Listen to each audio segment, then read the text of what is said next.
Hello, I'm Caroline Marshall, and welcome to Bump to Business Owner, the podcast speaking to mums in business, you. I'll be in conversation with some of the most inspiring women and mothers in enterprise about their journey, how they created their successful businesses alongside raising their children, and what that looks like in work and family life. Hello, and welcome to today's episode of Bump to Business Owner. I am your host, Caroline Marshall, and today I am welcoming founder Martha Keith. Martha Keith is an entrepreneur, speaker, writer, and business mentor who was awarded Great Britain's Consumer Goods Businesswoman of the Year 2023. In 2013, Martha quit her senior role in healthcare to found the award-winning personalised stationery company, Martha Brook. As CEO, she has led the growth of the business into the feel-good global brand it is today, turning over more than 1 million annual recurring revenue.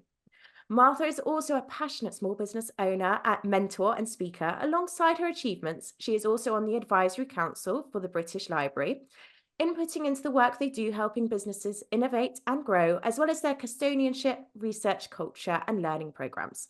Martha also now helps and advises other businesses at different stages of their own growth journeys. Not only all of her incredible, and I mean incredible, who does not love Martha Brook stationery, especially my VA colleagues, career achievements, Martha is also a mummy of two. Martha's story to motherhood includes endometriosis diagnosis, IVF, and PTSD from birth trauma. So please do consider this while listening to this episode. Wow, Martha, what a journey. Oh, that was quite an intro, Caroline. It's amazing. Like, honestly, what were you doing? I'm so excited. I'm such a Martha Brook fan. So thank you so much.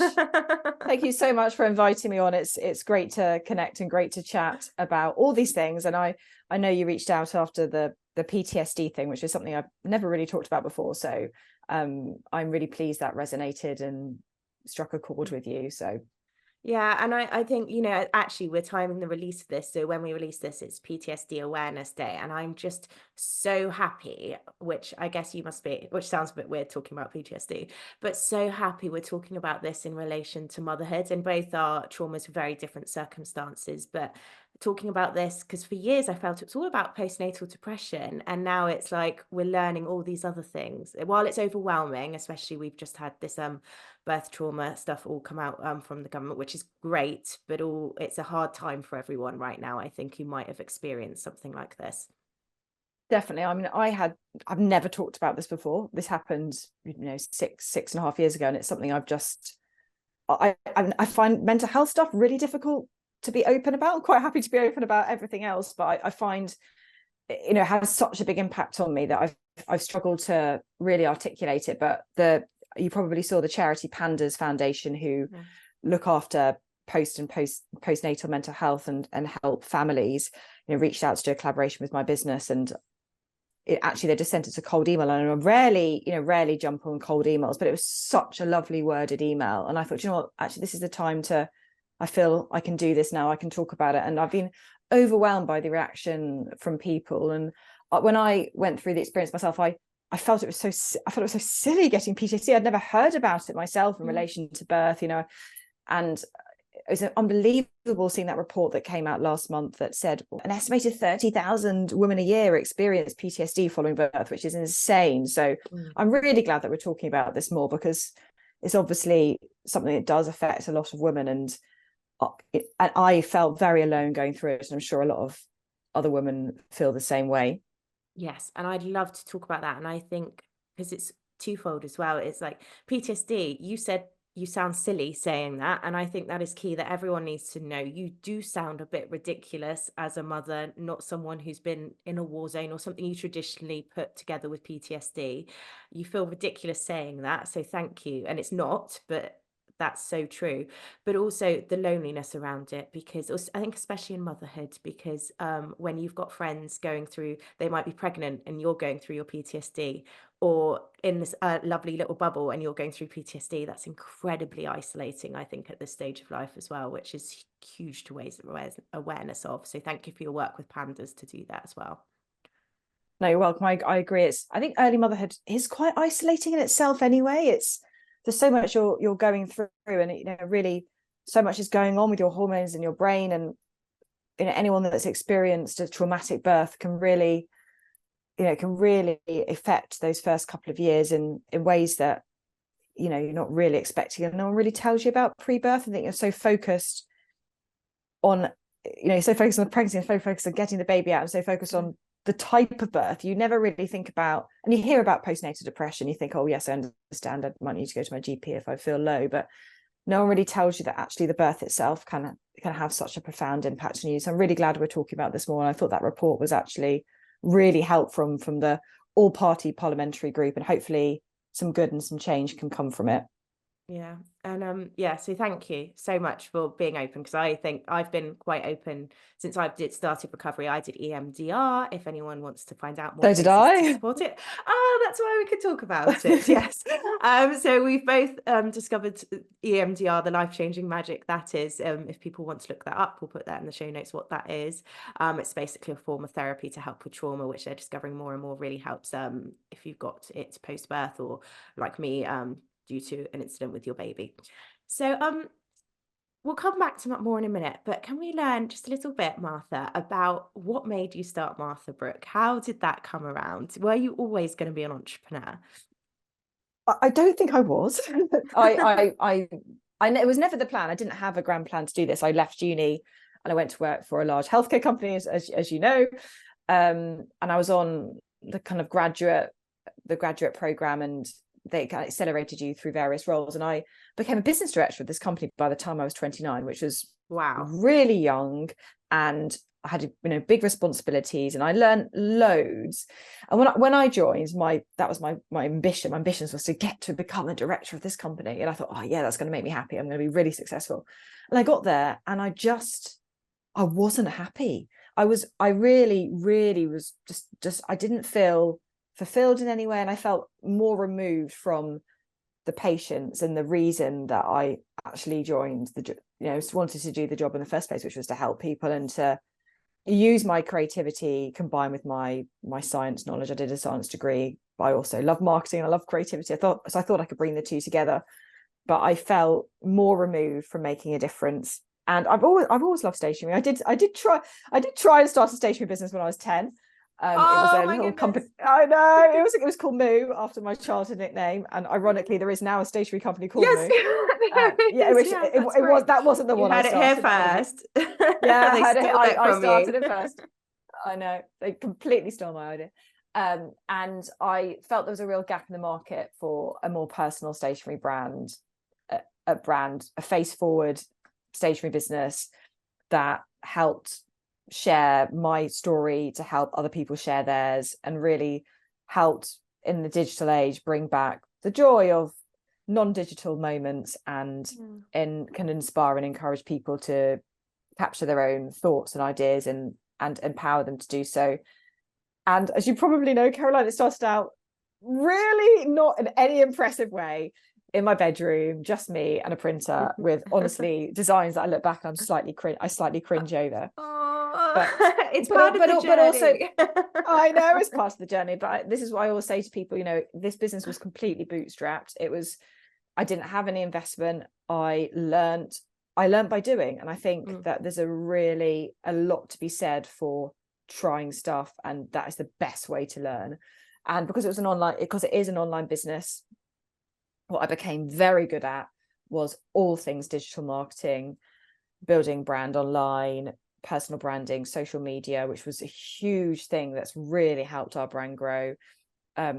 Email marketing, SEO, those are the things that have really helped. And I grew a team of fantastic group of people who have come with me on the journey, and year by year things have changed and evolved into the brand it is today. And I'm proud that I started small, and it wasn't that impressive and it wasn't that exciting, because I think that there are so many micro businesses every day that start around the country, and I think it's a really good message that it's absolutely possible to build and grow a business. And I think actually today it's even easier than ever. Yeah, obviously there are lots you need to do, but I think yes, it's a business that there was no grand plan. It grew organically based on what customers were loving, feedback, and building on what worked. Love that. And did you take any investment later on to grow it to a certain stage, or have you just bootstrapped it? So we bootstrapped it, and then in 2021, we decided to do some crowdfunding, and this was kind of in the middle of the pandemic, back at like this on the second year of the pandemic, Oh which is gosh. interesting experience. So I knew that I wanted to kind of take the brand to the next level. So we decided we were going to do some crowdfunding, and we were amazed to hit our target in less than 24 hours, really. That's off the back of amazing. our social media community. So we raised $250,000 from our Instagram community, and that allowed us to, I grew the team further. We evolved our product development. We started an offshoot in Australia, and it's been really helpful to have that set of people, which is 500 of our customers, who are essentially our investors, who are kind of now with us on the journey. So that was definitely a really interesting experience, and it has really helped leverage the next stage of growth for us. So investment is a whole other discussion, Caroline. I don't suggest we get into it, but that definitely was has been for an female interesting... founders, crowdfunding sounds like a great one, because we know yeah, it's interesting. There was a real phase of popularity of crowdfunding, but I think it has changed a lot, the landscape actually in the last 3 years. And investment on the whole has got much harder. As you probably know, for female founders, it's extremely difficult to get funding. 2p per pound. For sole female founders. And I had that experience myself. I pitched to VCs, I pitched to angel investors. I know a lot about the investment landscape. It's tough for women, and it's tough for women orientated businesses. So yes, because they don't know they don't know what we want. No, and we want brands like yours.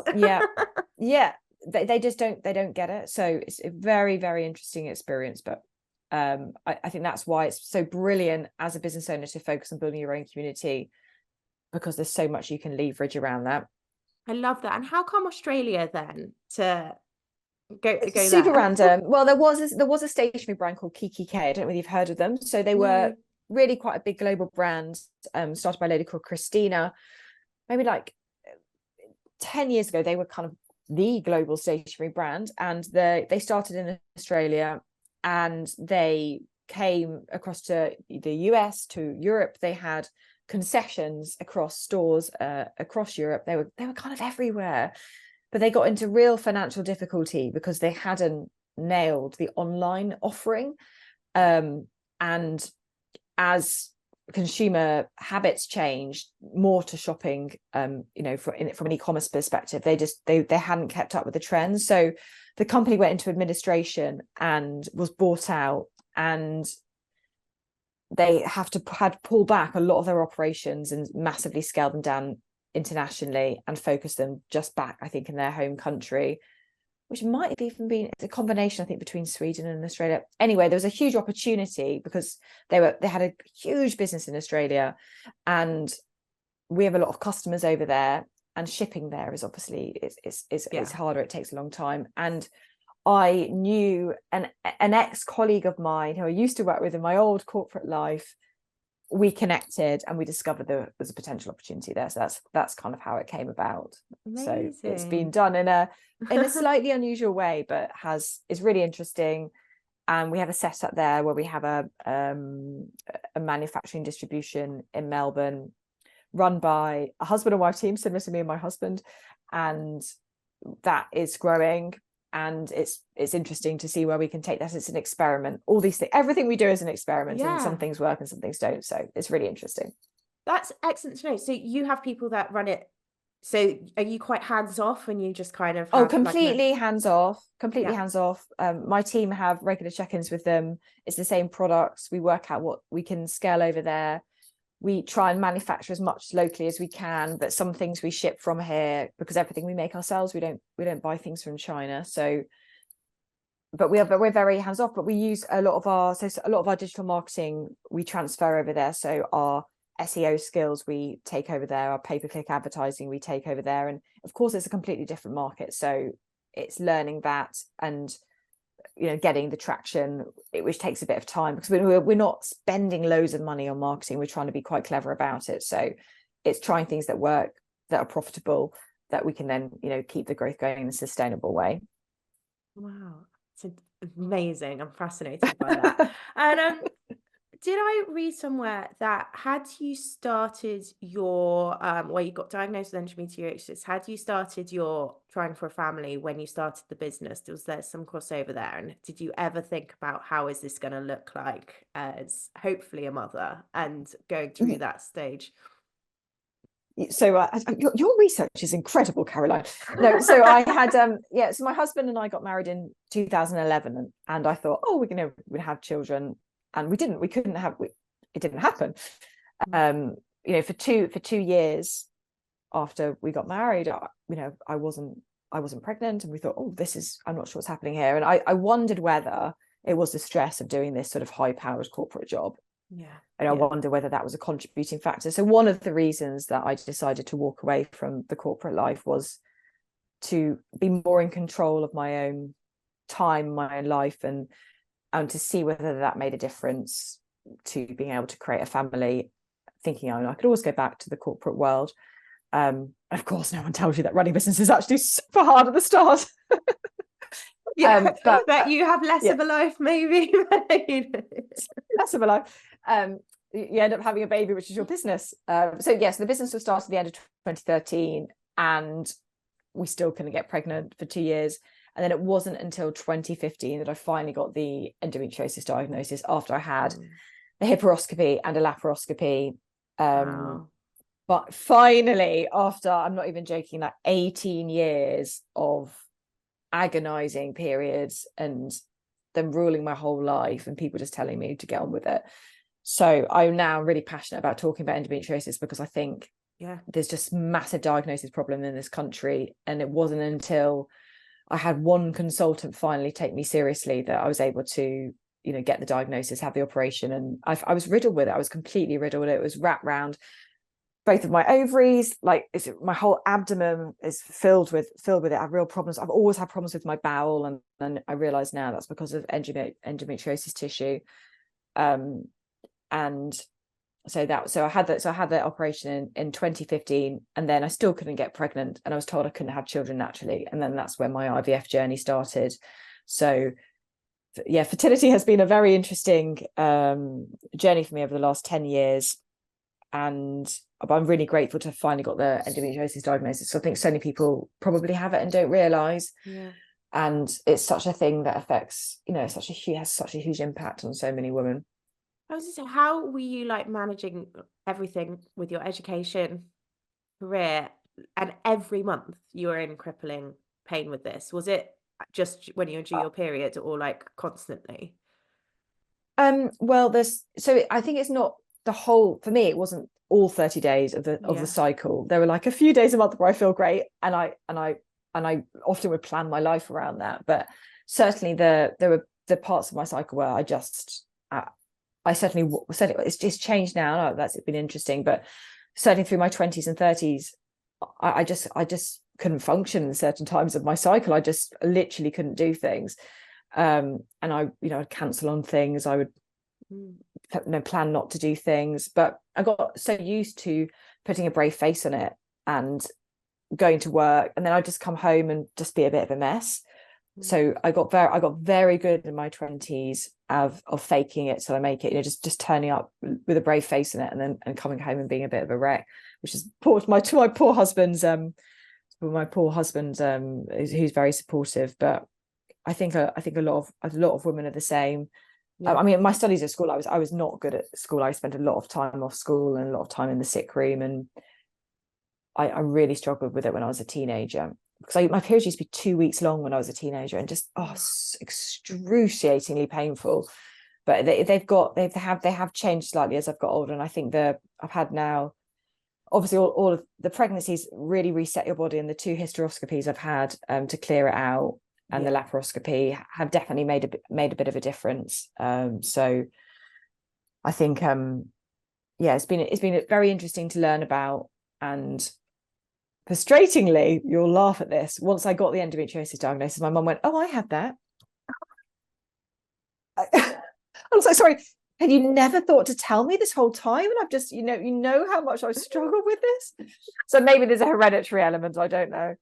That's such I laugh as well, because on a much lesser scale, but my baby, the first one, was 10 days past his due date. And Yeah. everyone, no, I was the first of my friends to get pregnant. And everyone kept messaging me and going, where is it? Where is it? Even family members. And then I was like, Yeah. in our family, all the babies are late. Why don't we talk about it? My Or daughter was later? 10 days past her due date as Yeah. well. It's stressful, And isn't it? it It's was the same. stressful. Oh my God. You do not want to come across a woman who's past 40 weeks pregnant. No. No Oh my rest. God. The pain. It hurts, doesn't it? Like I felt terrible those 10 days. And Oh, she and was you're due just on so my angry. angry, so angry. And you'll laugh at this. My daughter, my first daughter, she was due on the last posting date, so it was the 22nd of December. So then I was overdue all the way over Christmas. Oh God, So I was no. so Christmas Day, I was overdue. I was so angry. I was just like, what? And I just felt terrible. You're laughing. And This then is you when my get people husband like, oh, decided. enjoy being pregnant, enjoy not having a baby. Oh, And you're like, no, I'm oh. so angry. So, but also I don't know what about you, but the force of past 40 weeks, the force of the baby pushing down, since maybe it's just me and my vagina, the No, mine were pain. I quite just high. found, So I literally, they don't go until I'm oh, literally ready to give birth. So oh, I was lucky, oh, but it oh, was my ribs. So I couldn't breathe. oh God, yeah, that was, you did not want to know me in those 10 days. No, I agree. I was like summer for my first, and I was just like, everyone's at the Oh pub, and I'm no. sat in front of a fan naked, and I don't. Oh no. But I Oh, do it's the wonder worst. though, talking about your endometriosis journey and all that resilience that must have given you, because I do think these things in life, while like, yeah, it would have been far better for you to get the right support far earlier on, built resilience. How do you think that helped with all that process you had to go with through IVF and that journey while running Martha Brook? I think I definitely have got a bit of an attitude when it comes to all of this sort of women stuff, that you just have to lump it, just because I guess that's what I was told. It's my generation, isn't it? Yeah. We're just told to get on with it. My mum has got Yeah. this real thing of, you know, as far as anyone knows, everything's wonderful, put in a brave face. And I think that's very much what I was taught. So I don't know, maybe I think the IVF and recurrent miscarriages I found much harder than the endometriosis diagnosis, just because it's the constant hope, and then the dashing of the hope, and the constant injections and the hormones, and just being in hospital the whole time. I found it much harder, and I don't know. I think my resilience was better at some times and harder at other times, and less at other times. I think Yeah. for my first daughter, because it was all novel, and she was only, although I had the endometriosis operations, I had loads of procedures and stuff, she was only a one round of IVF baby, and that was that. And then obviously the PTSD, which we'll talk about. And it took a long time for me to be able to go, right, I'm going to try this again. And then I was not expecting the extra 6 rounds of IVF and the 4 miscarriages. And that, I think I got into a place where I just was so single-minded that I was just like, I'm going to do this. But with each round, I just was losing it. My resilience was getting worse and worse. And were you doing that during COVID for your second? No, well? so we were booked in to have the round of IVF, and then COVID happened and it was cancelled, and that happened twice. Okay. And then we started the first round of IVF, the second baby. I think it was still COVID, but it wasn't that first year. It was like in the second year where things were sort of a bit touch and go. So it was quite strange. Yeah, quite strange, because still you're in the hospital and all the COVID stuff. Yeah, everyone get all the masking for most of it, and there was still a lot of rules and regulations around it, and it's very weird being in hospital a lot during that period. I think added an extra level of stress to it that probably is not helpful. I think it's really good to hear. Yeah. The reality is, because living in a world, I think, I don't know, I watch Selling Sunset. I think that I sometimes love Selling Sunset. They talk about like, oh, I'm just going to put some eggs on ice and some embryos on ice. Stop it. And they make out, me and my friends are midwife, and we would literally WhatsApp each other ranting. Like, they make out this process. My sister had IVF as well. And they make out this process is so easy, and it's just the I solution to can't putting deal. off your children and focusing on your career, I when, can't thank deal. you, stories like yours show it's not easy at It's all. not. I think this. I mean, you spend your whole. I certainly did my whole teen. I mean, I was brought up Catholic, very strict Catholic, my family, and I spent, and I was told that abortion was a massive no. I was told that sex before marriage was a massive no, and Wow. Did you go to a Catholic I school as well? And was Catholics. it, I went to a yeah? convent. Oh, right. Yeah, and my dad was basically Ned Flanders, if you can imagine. That's basically what my dad's like.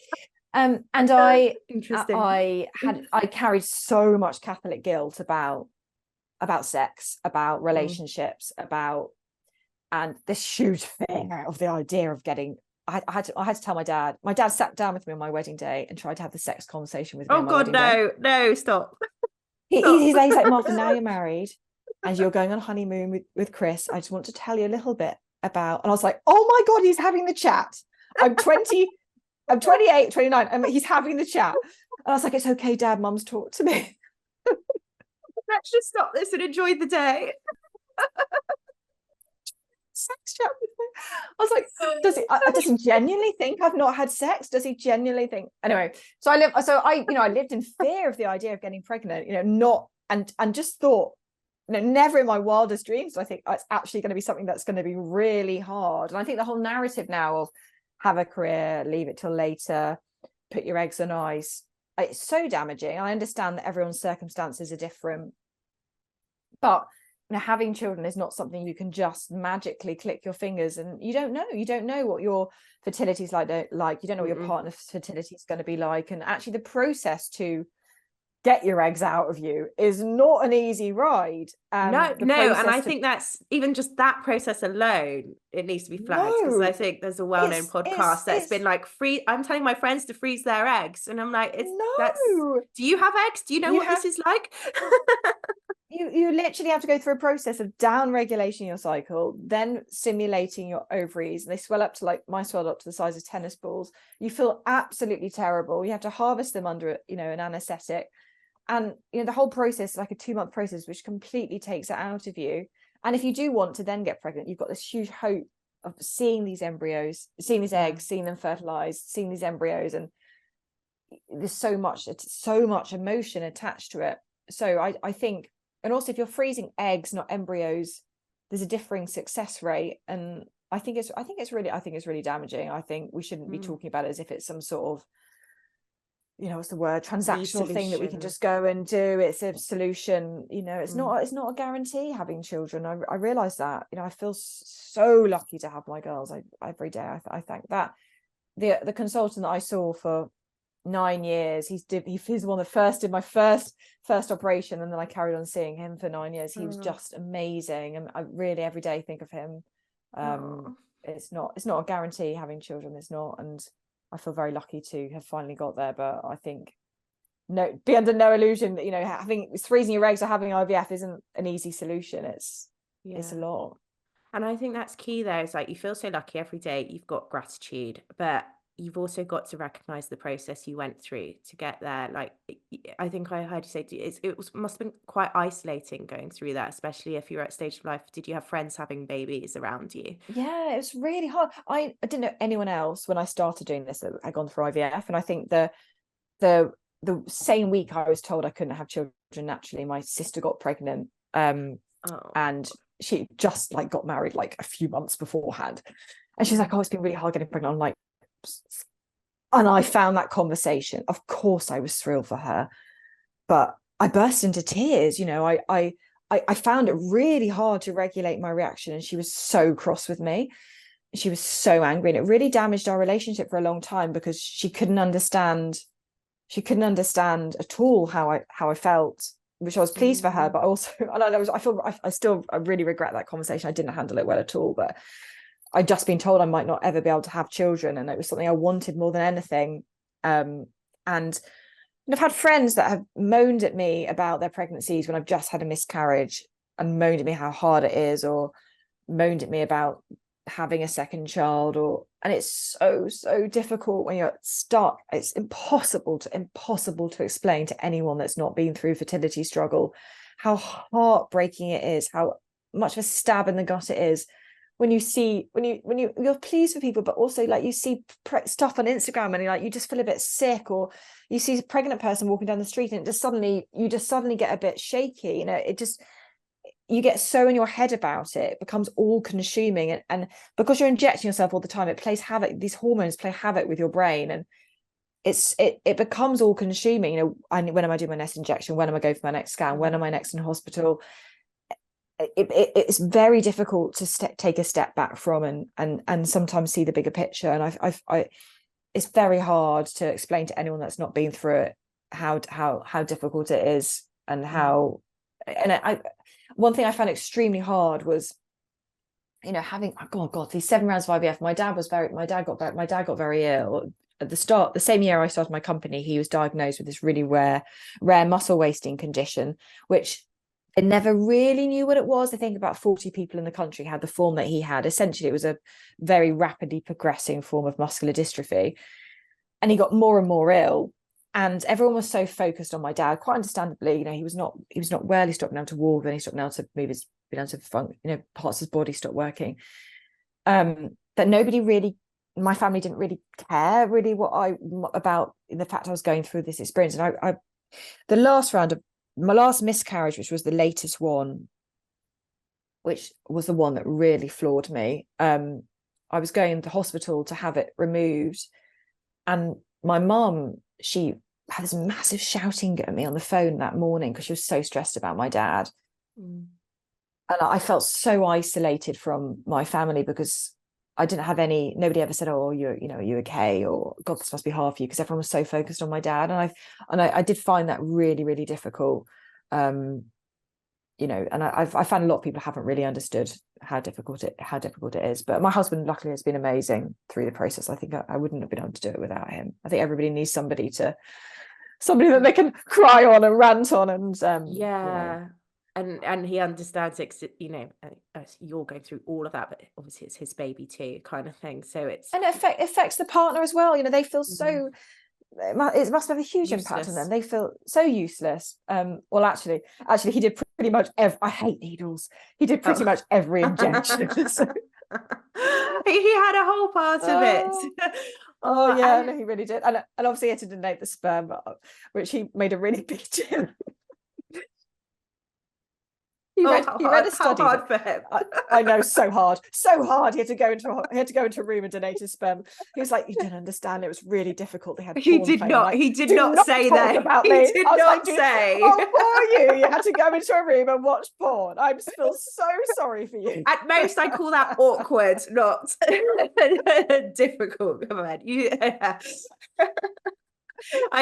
think you should describe that as awkward, not difficult, when you're around what you're going through.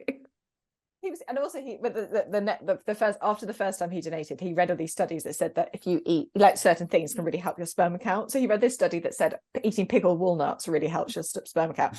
So then he ate jars of pickled walnuts, and then he had a higher sperm count the second time around, and he was really gloaty about it, and it was so annoying. Good for you. And then when we had quite a few fertilized, he was really, really smug, as if he'd done this amazing thing, and I'm like, no. Just no, I can't. You've got to find the humor somewhere in these things. I think that's it. Laugh. Yeah, we still joke about his pickled walnuts. Yeah, serve them at your daughter's weddings in the future. Thank you for sharing that, because I do think whether it's IVF, trauma, whatever, it can be so isolating, and it's isolating from what was key there. It's the people closest to you. It's isolating. Yeah. I found, really isolating. And I found it's been difficult to sort of kind of come up, get myself out of that mindset of feeling sort of like people don't really get it. But I mean, I'm getting there. But I did find it really, really lonely experience. And I think what I have learned is that nobody really can put themselves in anyone else's shoes. No one really knows what anyone else is going through, and that's fine. You just got to accept that. And things like running a business, things like going through fertility stuff, things like having a baby, you don't know till you've done it. No one knows what it's like. And And that's fair enough. People just find it really hard to put themselves in other people's shoes. Yeah, and they take like the Insta highlights or that, oh, be grateful for your Yeah. child, or and that's Oh yeah. that, I think that's the hard part about it. And with your second then, had you kind of appreciated you'd had PTSD when you by the time of your second IVF, or was it afterwards you realized, after your second No, child? no, well, no, it was the first birth was awful. It was, I it was awful. There was she got stuck, bless her, and it was New Year's Eve, and into the early hours of New Year's morning, and I think it was a low staffed ward. I had a junior midwife, and God. I think I was pushing for about 3 hours, and she was stuck. She had a hand by her head, and her heart rate kept dropping. She kept producing rounds of meconium, and they decided to do a double episiotomy, which isn't even a thing. They said but they did it too high up, so they cut at sort of 3 o'clock and 9 o'clock instead of at what would be like normally like 5 o'clock. And they sliced through both of my labia on both sides, and they didn't sew them back up. And they also left a lot of placenta in, a lot of placenta. So I started hemorrhaging huge amounts of blood and tissue like 3 weeks after birth. And I went back to hospital, and then I ended up being on a wait list for days and days and days to have a general anaesthetic to get the placenta taken out of me, to have a D&C. And they didn't have an anaesthetist. I kept getting bumped for other operations, and I was just nil by mouth for days, and I lost my breast milk, and I was on this like postnatal ward, and it was awful. And then I didn't find out. I didn't look at my down below, which I really regret. And I didn't find out until 3 months later what happened, when I was just in excruciating amounts of pain. So then I had to have another operation to try and repair what happened, but it never fully repaired. So I have permanent problems with my with my lady bits, which, and so this kind of went on for weeks, this sort of months post birth, and I was just in a really, really bad. I didn't have any maternity leave, so I was running my business, and Did you it just plan caught up with that? me. Did you plan No, not to take maternity leave? I just was not very organized. I just kind of, at the time, I was being fed all these messages by the Insta mums and people like, if you're running your business, you can have it all, you can do everything. I was living in that world at the time. That's the world Was your I was husband in living. on the business then, or not He yet? was, yeah, he Yeah. was. And I just thought, I can just juggle the two, live the That's what life. you think. And No, I was the same. that's Don't what you worry. think. I know loads of women now who are a bit further in their motherhood journey are like, oh, I think it's better now. And I'm like, no, they're still being fed these messages, the mums. I Yeah, see it of that, oh, you can yeah, juggle it. It's fine. I just have my yeah, baby on my hip. And yeah. yeah. There was I remember, I won't name the Insta mum, but she was posting pictures of herself at a laptop, like a couple of weeks after birth. And I think it just subconsciously seeped into me that it was possible to do this. I just sort of carried on. And then then the PTSD kicked in, and I was so I was just a mess. I was honestly a mess, because I think it sort of, because I never really had taken the time out to recover from the birth mentally or physically. Yeah. It just really, about 9 months later, it just really caught up with me. And I was doing that thing again of putting a brave face on, and then just being an absolute mess. How did it I wasn't asleep. manifest? Were you like angry or? I was really angry with my Yeah. husband, really angry at home. I had Yeah. flashbacks all the time. The pain, because I still had the pain down below. So I was hyper focused on this. I kept having these flashbacks of, I kept thinking the whole time about this birth. I couldn't stop thinking about it. It comes up every I day, doesn't it? It's like all All the time. consuming That's to relive. all I thought about was, and I was I And was people don't anxious the ask whole you time. about it because they don't want you to relive it. And No, you're like, you don't no, understand, I am. So no, just ask me, because at least then no. it comes out. Which, did you talk about it? Well, I fact also found I talked about it a bit to kind of random people in the street, but it kind of got into like when she was about a year, and I I remember that I really realized I needed to sort myself out. I was in this article in the Daily Mail about high flyers who had decided to go and do a different job. And I remember it came out and I spent the whole day crying, like the whole day crying, thinking that I wasn't worthy of this article. And I was having like a panic attack of I couldn't believe my face was in the paper and that it wasn't me. And I can't tell you, like, it's the weirdest reaction. I've never told anybody this before, but I remember just sitting here, like literally hysterically crying. And I was just like, okay, I need to sort this out. My brain is just not functioning right at the moment. And I eventually got referred to the local mental health services. I got diagnosed with PTSD and it kind of made a lot of sense. So I literally just couldn't stop thinking about this birth. I was so angry about my vagina. And I was really down, I was really anxious, and my whole relationship broke down with my husband. It does, it impacts those relationships again closest to you. It completely, and that's the thing, we're such a team, my husband and I, we run the business together. It'd gone through we're like best buddies, we've been through all of this together, and our relationship just completely broke down. It was horrendous. And like you, so I had eye movement therapy and all the different sorts of things, but actually it wasn't until, and all these things helped a bit, but it wasn't actually until I think it was about 3 years later when I went back to the hospital, and I kept having anxiety attacks when I went back to the hospital. It was like being there again was like stimulating it for me. And one of the nurses who was doing my check-in at the IVF recognized I was really struggling, and she referred me into the IVF counselling service. And there was a lady there who is trained in, it's called human Givens therapy, and she hypnotized me. And this is going to sound so strange. Oh no, I've had hypnotherapy. It's excellent. It's honestly, she sort of hypnotized. I've never had this happen to me before, and she basically made me play my birth as if it was on a VHS cassette, put it in an old-fashioned TV and play it. And she made me really vividly relive this in this like hypnotized state. And then she made me eject this tape and put it away and shelve it.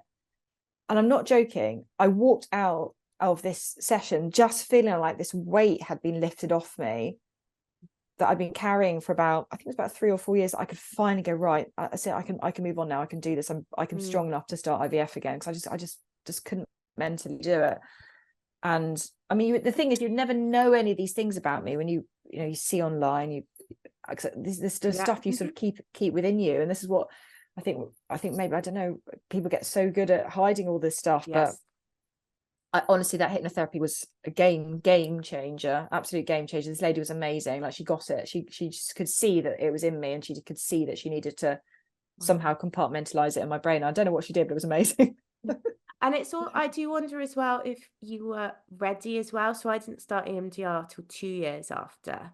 Right. But it was a year after I was like basically similar to you. And I think it's like, they do say it's time, and that's what people don't give you when you've got something like this. They don't give you time, because like my therapist would say, you weren't ready to do this before, you couldn't do it before, you had to just live with the trauma for a bit, and then you were ready, and this magic lady came along. It's too raw, I think, isn't it? The start, I think it's just, it's so emotional and so raw. I mean, I just was such an emotional mess, I think. But then as it goes on a bit, it becomes clearer which bits are, it's a certain bits surface and certain bits don't, and I think it becomes a bit easier to process the bits that you're still carrying. It's very strange. The thing about PTSD that's so strange is it just hits you in really unexpected ways when you're really not expecting it, and it's so unexpected. It's like you have this sort of trauma reaction to really small things. It's really hard to explain, but it's something related to that moment, and I think it gets easier and quicker, your recovery from those moments. But I think it's always clear to say, once you kind of been through that, it kind of does stay with you to an extent, doesn't it? Or do you feel that way? Oh, it's never ever going to leave me. I found, once I came towards having my second child, I finally got pregnant. I was like, oh my God, I have to do it again. That was, so I decided to do it completely. I just knew I couldn't push another bit up my vagina. I just couldn't. No, I was so mentally traumatized with everything you went through, Martha. I just couldn't. So I decided to have a C-section, and I decided to do NCT again, which sounds a bit weird, but I needed to sort of relive. I needed to do a bit of a do-over of the whole thing, and I had this really unexpected reaction in one of the NCT classes where I suddenly just started getting a bit. I suddenly just burst into tears because it suddenly brought all this. Then the lady was amazing who ran my NCT. She knew what happened, and she really was brilliant with me. And weirdly, That's like great. having the second birth and doing it again and feeling so much more supported, because the first birth I just did not have any support from the system. Post birth I just was completely left, and there were obviously major problems. I had placenta in me, I sort of gaping wounds in my vagina, that I was left, I was left, whereas I felt so much more supported the second time around. And even though it was probably what most people would have said was not an ideal birth, I got what's it called, preeclampsia. I was in hospital for ages. Oh but no! Oh, I know. oh. I was going to ask, how was it with your second? I It thought, was, oh, she had a C-section, but no, yeah, oh God, poor you. Yeah, I know, but it's fine. It was actually, I felt there was some really nice some really nice midwives, and that I think really meant it's a really lovely midwife who, and what happened was my mum paid for us to have a side room. So one of the really traumatic things for me the first time round was that I was on this postnatal ward, several weeks after birth, for a very long time, and it was bringing me flashbacks of, and so my mum paid for me to have a side room, which was amazing, even just for a few days, to be out of a kind of melee. And my husband came and slept on the floor, and we had this sort of like 3 days where we were in this room that, I mean, for most people probably would have been a nightmare, but it was like this healing process of sort of rebuilding ourselves. And I'll get emotional thinking about it, but it was like we were in this bubble of, we've had a baby again and it's going to be different this time. And it really, really helped me. And I felt very different leaving the hospital and coming out the other side of it. In some ways, I think it really helped me process it all again and made me realize you can have a different experience.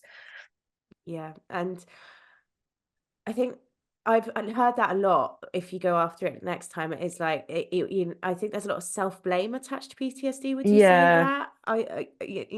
That's a really odd one. I think that's just motherhood in general in the early years and pregnancy, isn't it? And so I'm so glad you had that healing journey with that. Do you still find you get triggers and things still there? Yeah. I mean, I found a little bit weird because I'm coming up to the first anniversary of my first daughter's birth, my second daughter's birth, first birthday, which, and I've just been feeling this month like a bit, it's sort of, gosh, I think it'll always be there, that sort of, I don't think people realize how much birth changes you. I mean, both of them in different ways. I don't think it ever will leave you. And I found, obviously, when this trauma birth report came out, I found that it was quite triggering. I don't think it ever leaves you, but I definitely I've processed it now, and I feel like I'm able to.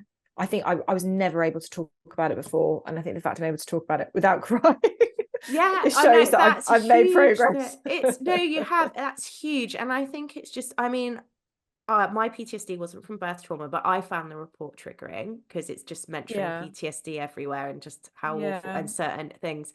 But it's also, like December triggering month, which is an awful month to get triggered. And then I've realized with all my friends having their seconds, I just go quiet for a few days, and it's got less, but it's a trigger because it's a second child, and you want them to be, I don't realize how much I'm putting on them, that I want them to have healthy babies kind of thing. And it's that. And I just think it's, you just have to welcome it as part of the experience and know, I think we're processing it. I'd love to see if you agree, is that, when you're triggered, you will come out of it and you just have to deal with it. And I completely agree about that. You recognize when you've been triggered. And I think I wasn't, the first time around, I wasn't recognizing that that's what was happening. I wasn't recognizing the reaction in myself. And I recognize it now. And I recognize the way that my body, the physical reaction my body has, and the fact I'm going to come out of it. And I know the things I can do to help with that. But I was really interested. Somebody messaged me on Instagram and said, "Oh, I don't know about you. even after all this IVF and miscarriages, I get triggered when I see a pregnant person, even though I've now had my children. And I was rethinking on that, thinking, God, I do still, when I see pregnant Yeah. people, I do sometimes have that feeling of, it's very small now. I do sometimes have that feeling of, it's still there at the back of my mind, which is so ridiculous. But it's obviously become sort of embedded. These sort of things become sort of embedded in you. And actually, I went to talk at the fertility show a few weeks ago, and I found that hugely triggering. I was not expecting. I came. Oh God, people listen to this podcast and think I'm a complete emotional mess. But I came out of the fertility show, and they gave me a pineapple as I was leaving, which is a symbol of fertility, a symbol of people who are going through IVF. I sat on the pavement holding this pineapple. I had a good cry, and I thought, God, that was my world. That was my world for so long. I hear there's a lot attached to that though, when it's the guilt that you got through the I felt IVF and got two so children. guilty. Yeah, I felt so, that's the thing, I felt so guilty. I spoke to this really lovely couple who are, where I was, many years ago, and they were asking for my advice. And, people get so hung up on, eating something or drinking something or having yeah. a particular, all the IVF, you can go through different, they put different, what's it called? I can't remember. There's different things they can do. And they were very hung up on the technical stuff. And I just remember thinking, God, I felt so guilty. I felt so guilty it's a very weird feeling. And I remember being there. I remember that was quite weird. The support you Yeah. can now give people though, I think that don't underestimate that, for you talking about PTSD, talking about IVF. And I really believe in that. It's like, there's going to be people listening to this that are like, if Martha can get through this, I can get through this. If Martha can have these two beautiful babies at the end, so can I. And I think hope is what gets you through all these things. Oh, hope is 100% the thing that got me through it. It was so, holding on to the hope of, and actually in some ways, because I had got my first daughter, I knew that something so good could come from this. I knew, and that, I think if I'd not had her and had to go through this, in total 7 rounds, I think I don't know how I would have found that, but the hope of being able to, have, I knew what was on the other end of it. And I think actually it's helpful, you said about knowing what to expect with the triggers. I think it's the same when you have a baby, when everything is a phase, that Yeah. you're going to come out of the other side of it. It becomes much much easier to manage it. When you're completely sleep deprived. I'm still in that moment now. Or when something is happening that actually it's just a phase. But yeah, the hope is the only, you have to find a way to keep that hope. It's impossible to keep going through it. And I think stories are hugely important. I think one of the reasons I found out halves, I didn't really know very many people that have done it. And Emma Barnett was a huge help to me going through the latter stages of IVF, because she started to talk about it a bit. And she's had a very, very, very similar experience to me. And I started following her on Instagram, and I found that hugely comforting. So I always encourage anybody to DM me, because I had lots of chats with lots of lovely people. And as you probably know, my business created an IVF journal to help people who are going through it. That's wonderful. And it really focuses, it's wonderful. It really focuses on the self-care side of things, as well as all the practical stuff. And I've had lots of really lovely messages from people saying what a difference it's made to them. So I think some good definitely has come from it, which I'm hugely pleased about. And I think that really does tie into that, the hope, the IVF journal. It kind of gives you, your business must have, I think with me, definitely did actually with the PTSD, your business gives you some hope as well, of like something else to think about. I don't know what it is about it, but there's something about that hope with the business that really helped me through, kind of thing of. Yeah, And I think guess, I think you and I talked about this before. I'm not sure whether it's when we were recording or not, but I think it's having some sort of purpose in life. Yeah. That is something that takes you out of the intensity, the all-consumingness of babies, fertility. It's something that gives you another sense of purpose, that helps you look externally, because it's really hard to lift your head up from what you're experiencing. And I think that having the business has been hugely helpful, because although it's been really painful to have to show up, it's forced me to do that, and forced me to think, well, what's the next thing? And actually my whole business is focused on helping people, empowering people, and a lot of the products have come from my own experiences, and actually that's hugely given me a sense of purpose, and help me really find a way through it all.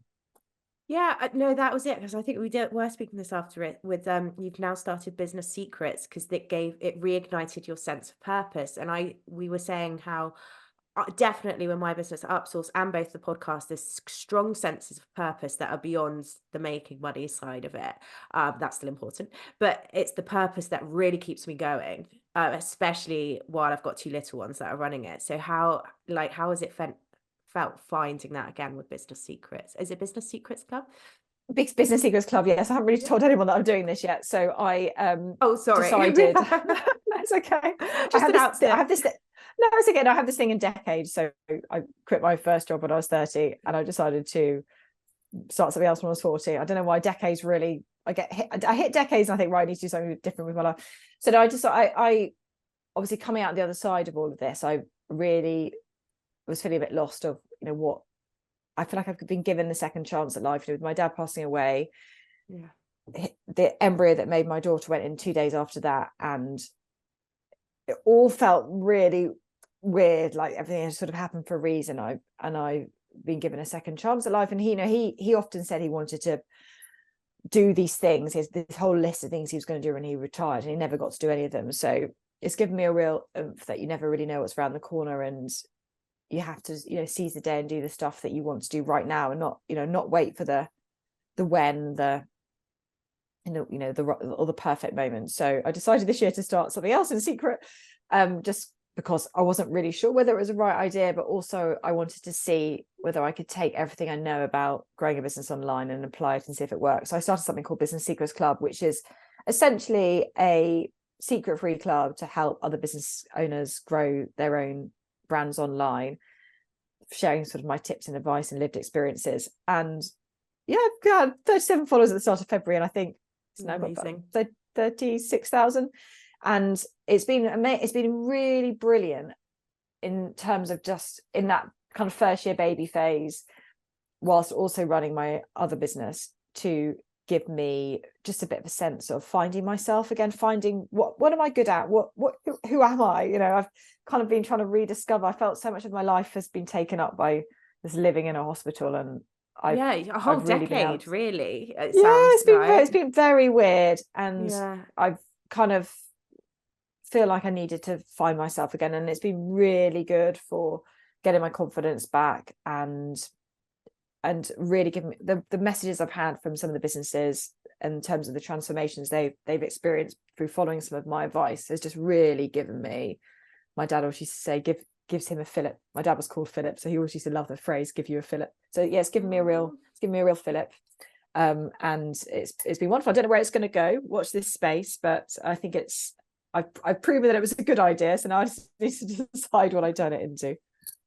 I love that. Yeah, everyone go follow that, because it sounds amazing. And I think there's such power in people who are just willing to share their learnings as well. And you're doing both, actually. You come on here, share your experiences, talk through your story, but also share your learnings. And I think that's not the traditional way of doing business back in the day, and I'm all here for it.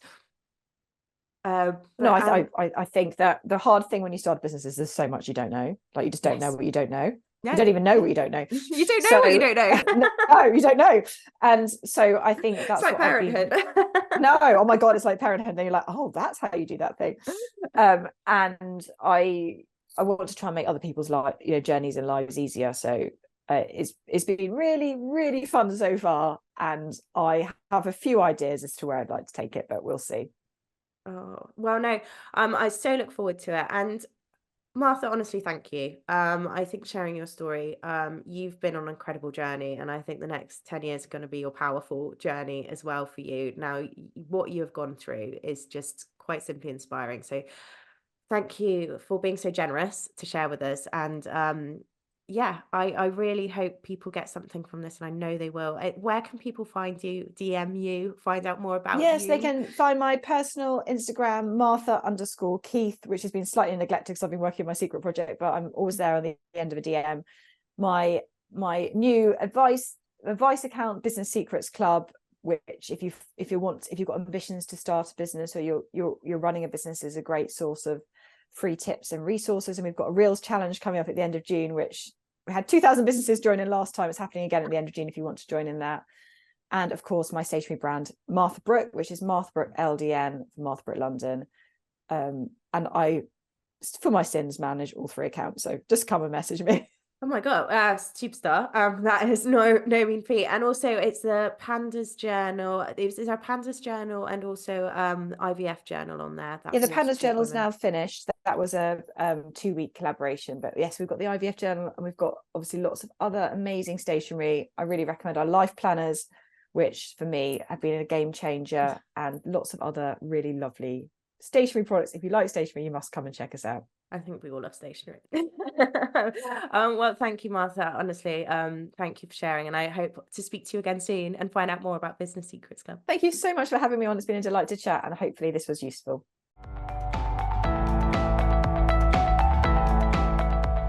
Thank you so much for listening to Bump to Business Owner. I hope you enjoyed the conversation. Please do rate, review, follow, or subscribe wherever you're listening. It really helps us to connect with more mums and business owners. You can DM me on @BumpToBusinessOwner on Instagram, and I'll be back next week.